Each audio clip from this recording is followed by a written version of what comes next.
Swastiastu. Saya salah satu kuasa hukum dari KRB, Komponen Rakyat Bali, dengan didampingi oleh KRB dari KRB yang kebetulan Pak Ketua Umumnya tidak bisa hadir karena ada kesibukan. Adapun pada siang ini kita bertemu di sini. Yang dapat kami sampaikan adalah mengenai kasus atau kejadian pelaporan yang dilakukan semalam di Polda Bali, di mana salah seorang mahasiswa Universitas Mahendradatta telah menerima penganiayaan atau suatu tindak pidana penganiayaan yang dilakukan oleh terlapor dalam hal ini adalah Gusti Wedakarna.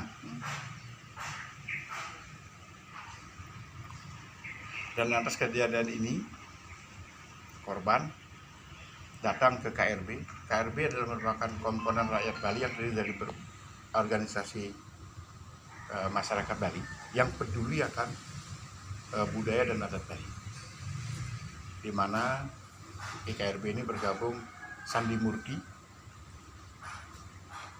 Puskor, Cakrawayu.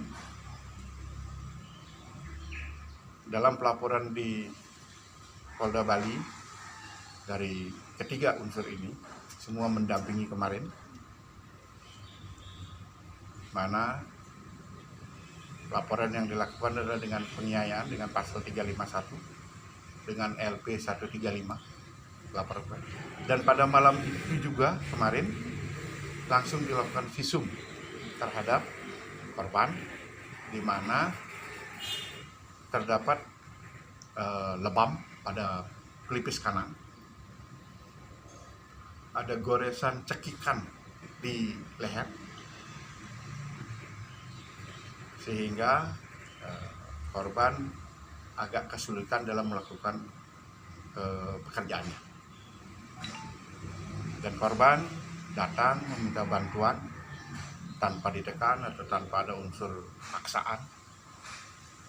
Ini korban mengalami penganiayaan yang ketiga kalinya. Keluarga korban sangat berkeberatan dan meminta perkara ini agar bisa diselesaikan dan berharap pelaku dihukum sesuai dengan hukum yang berlaku. Jadi kalau boleh kita katakan bahasa kerennya mungkin biar rakyat untuk hukum tetap harus ditegakkan. Dan harapan kami dalam waktu dekat terlapor dipanggil dan diperiksa dimintai keterangan di Kepolisian Daerah Bali.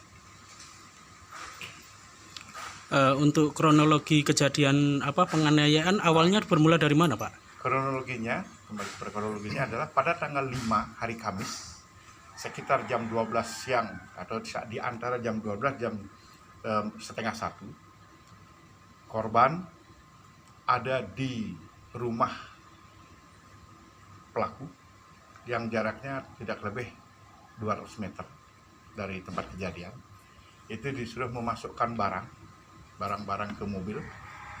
Atas dari itu pindah ke kampus, ke tempat kejadian.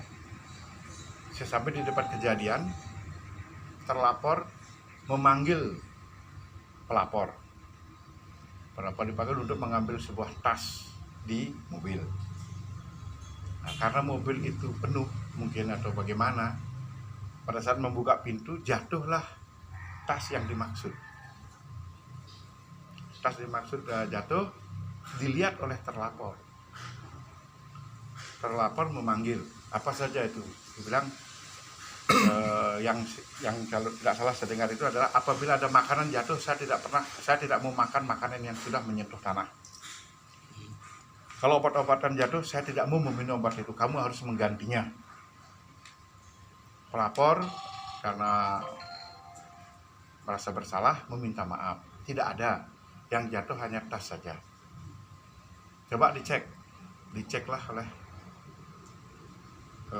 pelapor dengan didampingi seorang supir yang melihat langsung kejadian itu. Pada barang dibawa masuk, sampai di dalam, si pelapor dimarah. Banyak kata-kata yang tidak pantas itu dikumandangkan, diucapkan oleh seorang raja atau seorang senator. Tidak pantas itu diucapkan. Atas dia main kekerasan, menampar pipi, pelipis kiri dan kanan, terus mencekek, sampai akhirnya terus dilerai oleh supirnya.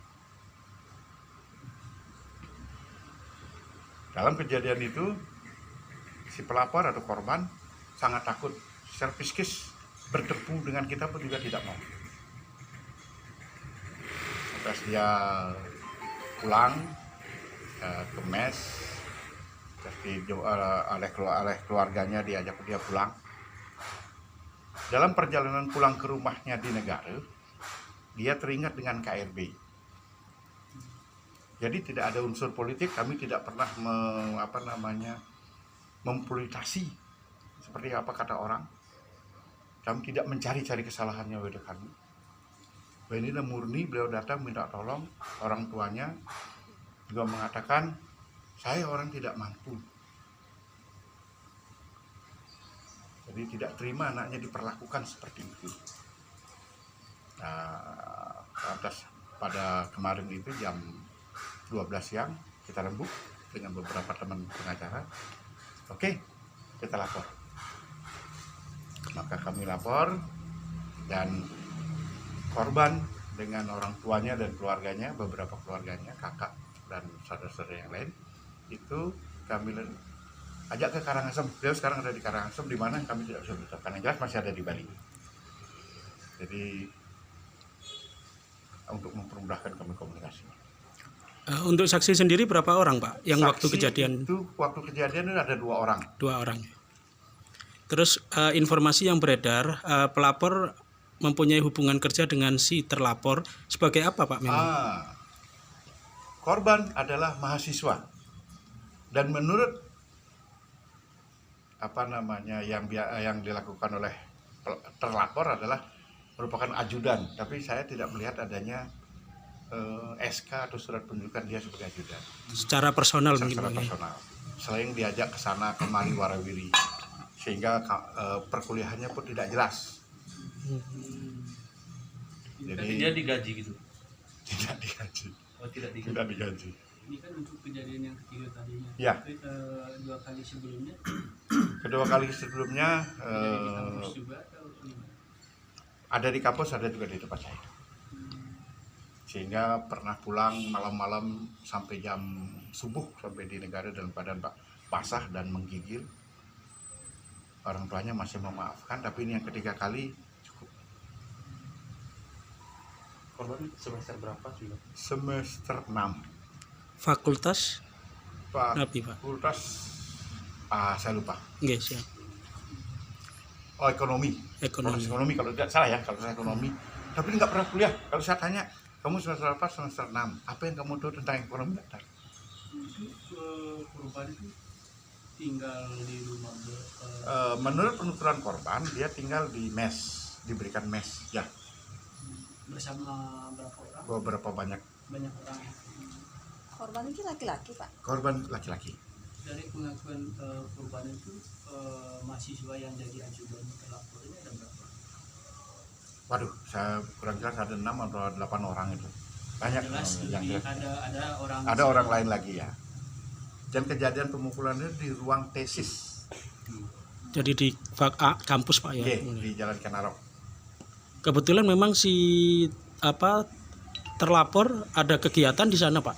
Kalau Atau pagi dia biasa datang ke sana kan karena kampusnya. Oh, gitu. Oke. Pak, yang pertama dan kedua itu korban diperlakukan seperti apa, Pak? Saya tidak sempat menanyakan lengkap tentang itu karena saya anggap itu sudah cukup lama udahlah. Tapi pengakuan korban ini yang ketiga kali. Iya, pengakuan korban dan pengakuan orang tuanya juga. Untuk Gung Kisma sendiri sebagai wakil ketua KRB, pesan dan kesannya bagaimana, Gung? Perihal tanggapan si pelapor kejadian. Baik, jadi mohon izin dulu. Jadi saya Gung Kisma, mewakili dari Ketua KRB. Kebetulan Ketua KRB lagi ada kesibukan, saya diberikan mandat untuk mewakili beliau saat ini. Mungkin hal prinsip yang ingin saya sampaikan bahwa KRB ini sebenarnya sudah lama ada, sudah lama berdiri, mungkin sekitar 5 tahunan, cuma lama kita vakum. Dalam kevakuman kita ini, visi misi kita adalah bagaimana kita menjaga tatanan, adat, budaya, tradisi Hindu Bali. Jangan sampai lagi kita dihancurkan oleh hal-hal yang bisa merusak tatanan tradisi Hindu Bali. Begitu. Akhirnya kita bersatu kembali di sini untuk menyatukan persepsi bahwa Bali ini harus ajak, kan begitu. Akhirnya sekian ormas masuk dengan kita, yang tadi sudah disampaikan ada Puskor Indonesia, Cakrawayu, kemudian Sani Murti, dan ada masyarakat lainnya, masyarakat Bali lainnya bergabung di sini. Kita ternyata melihat telah sering terjadi kegaduhan yang kiranya bisa merusak keajegan Bali melalui merusak adat tradisi itu. Dan ternyata kegaduhan itu dilakukan oleh salah satu tokoh pemimpin Bali kita. Nah, oleh sebab itu secara politik kita tidak ada urusan politik, kita hanya menjaga tradisi adat budaya Bali. Nah, seharusnya tokoh Bali itu menjadi seorang tokoh Bali kan bisa mengayomi masyarakat Bali, bisa menjaga keajegan Bali. Ini malah beda, dia bisa merusak tatanan dan statement dia membuat kegaduhan. Nah, itu yang harus kita luruskan. Banyak hal juga yang dilakukan oleh dia, kebohongan-kebohongan dia, bisa mengatakan dia sebagai Raja Majapahit Bali, kemudian dan lain sebagainya masih ada lagi. Jadi nggak pantas lah seorang senator berbicara begitu. Jadi kita di sini ingin meluruskan, ingin membuka kebenaran yang ada. Jika ada orang yang melakukan kerjaannya dengan baik, janganlah diakui. Kalau Anda ingin bekerja, bekerjalah. Jangan pekerjaan orang yang sudah clear, sudah selesai, kenapa harus diakui? Itu sering terjadi. Makanya kita ingin meluruskan itu. Jangan sampai ada pembohongan publik, jangan sampai, karena ini tugas kita berat. Beliau mungkin sekitar 741.000 pemilih beliau, jadi kita harus menyadarkan 741.000 ini. Ini tugas kita berat sekali sebenarnya. Jadi salah satu contoh aja, ada aliran tertentu yang masuk sekarang ke Bali, ini sudah sangat meresahkan. Itu pun harus kita perjuangkan. Sangat merusak tatanan adat budaya Hindu Bali, ya. Sangat merusak sekali. Oleh sebab itu kita KRB berjuang untuk itu, berjuang untuk menjaga tatanan itu. Mungkin saya rasa itu aja. Kalau terkait dengan kasus ini, kami KRB sepanjang ingin menjaga keajegan Bali melalui tatanan adat budaya, siapapun itu kami siap membackup, siapapun itu. Jadi nggak serta-merta kasusnya, mohon maaf, memang kebetulan saat ini sedang Arya Widakarna yang sedang berkasus dengan pelapor ini, tetapi tidak ada unsur politik. Siapapun, tidak hanya kasus ini, kasus siapapun kalau ingin dia mengajekan Bali, kita siap backup. Jadi itu prinsipnya dari KRB. Kebetulan di sini tokoh-tokoh, kita punya penasehat Praharta ada, Ide Bagus Susena ada. Secara prinsip tidak ada persoalan. Nah, mungkin sedikit saya tambahkan tadi yang disampaikan sama advokat bahwa masalah penghasilan ya, sebenarnya digaji dia Dapat uang makan. dapat dia uang makan itu kalau tidak salah sekitar 750.000 per bulan. Itu Selama 2-3 tahun kerja sama beliau. Ya, selama dia bekerja dia selalu dapat itu 750.000. Tapi untuk uang kuliahnya gimana? Atau masih ditanggung oleh AWK? Saya rasa itu ditanggung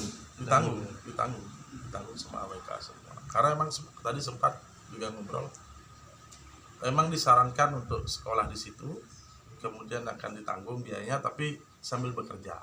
Ditanggung dalam arti dapat beasiswa. Ya, kira-kira demikianlah mungkin bahasanya. Kemudian nanti uang saku akan diberikan dan sambil bekerja. Jadi akan, ya mungkin, ya cukup bagus sih sebenarnya ya, untuk itu cukup bagus sebenarnya, tapi ternyata kejadiannya beda seperti itu jadinya. Dari KRB sendiri apakah sudah pernah melakukan langkah mediasi kepada AWK tersebut, Gung Kisma? Kalau terkait dengan pengakuan beliau sebagai Raja Majapahit Bali, pernah kita dulu akan live ya Siap. dengan TV One. Pada saat itu mungkin TV, kalau tidak salah ya, mohon maaf, salah satu televisi ini sudah sempat beliaunya diundang untuk mengklarifikasi, tapi beliau nggak hadir. Pada saat pengakuan dia sebagai Raja Majapahit Bali. Waktu pelaporan. Ya. Itu sudah ada mediasi. Tapi kalau terkait dengan pidana kan kita serahkan aja kepada lembaga hukum kan. Iya.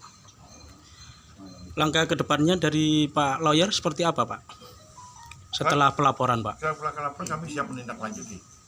Dan apabila dia melakukan laporan balik, kenapa kita siap menghadapi. Oke. Terima Setelah kasih. ini, mungkin saya tambahkan dikit, setelah kejadian kemarin, setelah laporan kemarin, kemudian sudah di BAP ya, tidak salah ya, kita akan berusaha nanti membuat laporan bantuan ke LPSK ya. Kita akan meminta bantuan, kita akan melaporkan juga ke LPSK. Jadi biar ada perlindungan saksi kita, korban kita, biar ada dilindungi oleh negara dalam hal hukumnya. Karena apa? Ya mohon maaf, kita ngelawan gajah. Yang terlapor adalah gajah, orang besar, yang katanya mungkin kebal hukum, tapi di mata hukum kan nggak ada yang kebal, kan semua sama. Itulah kira-kira.